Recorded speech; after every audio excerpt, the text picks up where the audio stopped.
What's up, guys? Today we're going to refurbish one of the most important parts of a D-Jet equipped engine that often doesn't work. And of course I'm talking about the AAR, which stands for the Auxiliary Air Regulator. Try saying that 3 times fast. What this guy does is it allows more air into the plenum, into the engine when the engine's cold, to keep the idle up and allow you to get the engine up to full operating temperature. And then when it's at full operating temperature, close down and restrict that extra air from getting into the plenum. So there's a part inside that moves, and it needs to move in order for it to control the amount of air that goes inside. Unfortunately, after 50 years or so, there's a lot of crud that builds up in here, and the little piece that turns doesn't turn anymore. Now the problem with this is if it gets stuck in the open position, which most of them end up getting stuck that way, you'll have a very high idle even after the engine is warm. So this is a really important part of the system, and unfortunately they're completely NLA, no longer available. So the best option really is to refurbish these, and fortunately it's pretty easy. So let's get started. Now my AAR is in pretty good shape. The wire is intact, and I know that the heating element works because I hooked it up to a 12-volt source and I felt the can getting warm. If yours doesn't get warm, you may have to go a little bit deeper and restore the wiring in here, which is a little bit beyond the scope of what I'm going to show you today. So the first thing I want to do is pop this top off the AAR. And that's usually about leveraging, twisting. It will come right off. Then I'll be able to see inside and make a determination as to how frozen the mechanism is. Now people have said if you soak the AAR in like PB Blaster or something like that, that you can get the piece to free up. I left mine soaking for like 3 days and it didn't budge. So now I'm at a place where I've got to go in deeper and actually open it up.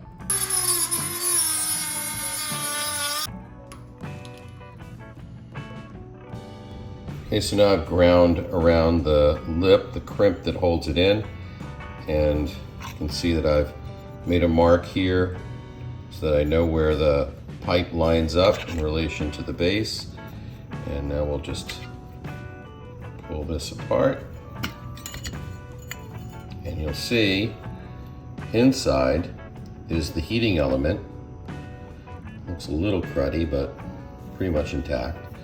And this is the bimetallic coil that responds to heat and turns the little sleeve in there with the hole. So you can see that right now, if the engine were cold, it would allow a lot of air in through here. You see that's got the hole there. As the spring heats up, it twists and moves this column in the bore so that hole moves to the side, and the solid part of the column blocks the air intake. That's pretty much how it works. It's simple, but what happens is this collar gets frozen in the bore, and this spring doesn't have enough torque to break it free. So you either have to let it soak for hours and hours and hope for the best, or take it apart as I just did and refurbish it. This screw here basically sets the thermostat, if you will, how responsive this spring is and when it opens and closes. So I want to make sure that I mark where this slot is so that I can put it back in exactly the same orientation. I want to make a mark right here so I know exactly where to recalibrate this. Now, take a screwdriver and pull this apart, hopefully. So now I can pull the spring off, and this is the part that gets stuck in the bore here. So we'll see what we can do by getting it free. So we just got some pliers here with some electrical tape on it, and wow, I mean, this is super tight. There's no way that spring is gonna, well, it's starting to break free now. That's what we want. So you see there's like a little pin in here as well. It falls in that slot. And now we can kind of bang on a little bit. You can see it starting to come out. But yeah, no way the spring is going to turn this thing like that.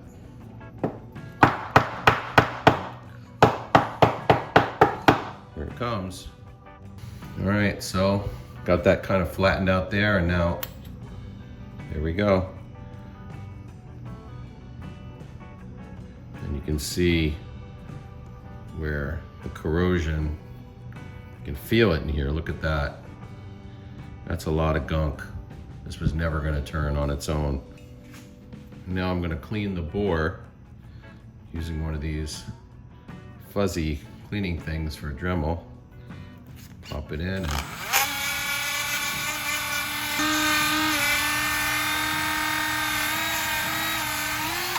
You can see inside that the bore is much cleaner and totally smooth. I can feel it with my finger. So let's see what happens if we put this in. It's definitely better, but it needs to be a little cleaner still. I can polish this a little bit too. It seems pretty good. Okay, since I know that the bore is nice and clean, it must be this little area in here that's hanging up. So I've got this tiny, tiny file with the very, very fine abrasive. And I'm just gonna try to get some of the scale out. Not looking to elongate the hole or anything like that. Let's see now if we pop this in.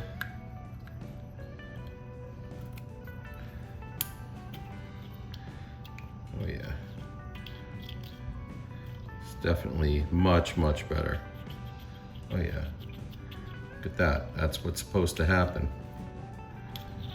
So now you can see how it works. That's the slot indicating that it's open and allowing air in, and as the bimetallic coil heats up, it turns that and closes off the air source into here. Pretty ingenious. So we know that this is full open and the coil is cold right now, so it should be pretty close to where it needs to be, full open. So now we'll align the spring.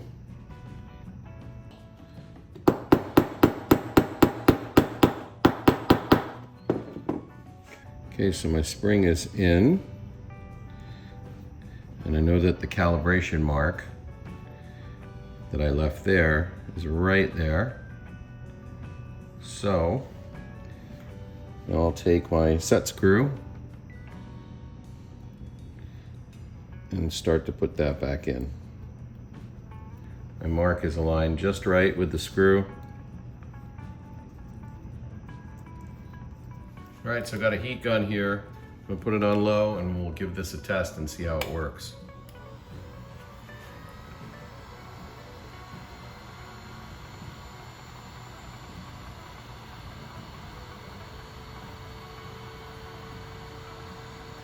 Oh, I just felt the spring kind of close up. You can see it closing the gap. Look at that. Pretty cool how that happens. Now I'll just clean this up a little. Now when you grind this off, it's best to just try to take the top part off, or maybe just like grind it around the sides. What you don't want to do is take it all the way down to the bucket here, because this ledge will provide a nice solid base to put the unit back onto and RTV it. If you don't have that, then it's really hard to get it to be stable. So the heating coil in there should be about 13 ohms of resistance. And we'll measure that obviously with an ohm meter. This is our ground.